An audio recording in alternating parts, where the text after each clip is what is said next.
Welcome back to Accounting Classroom. In this lecture, we'll learn the simple average method, one of the techniques used to price material issues in cost accounting. By the end of this class, you'll understand what it means, how to calculate it, and when to use it.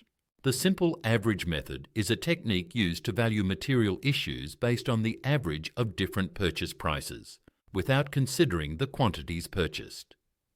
In this method, we take all the unit prices of the materials on hand, add them up, and divide by the number of prices, not by total quantities. Let's take an example. Suppose a company purchased materials as follows. Yarn 5, 100 units, alamda $5 each, yarn 10, 200 units, are 6 each. Yarn 15, 300 units, are 7 each. Now we need to issue materials on yarn 20. Using the simple average method, what price should we use? So the issue price will be N6 per unit, regardless of how many units were bought at each price. Notice that this method completely ignores the quantities purchased. Whether you bought 10 units or 1,000 units at a price, it's treated equally in the average. Here's another example to make it clearer. Purchases. Feb 1, 200 units. Bought by Feb 5, 100 units. Out of $5, Feb 12, 400 units are $6 simple average. Ice for alo plus 5 pay are 6.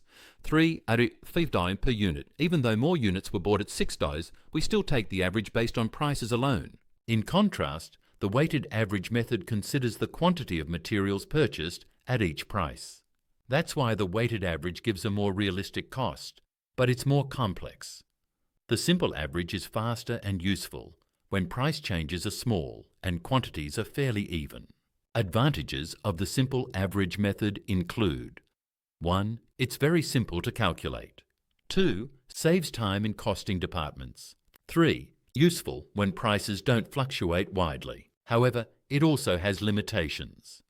1. It ignores the quantity of materials purchased. 2. It may produce unrealistic results when there are large price differences. In summary, simple average are a total of prices, number of prices. It's quick, easy, and works best when prices don't vary much. Thanks for watching Accounting Classroom. Don't forget to like, subscribe, and share. In our next class, we'll discuss the weighted average method, a more accurate pricing technique.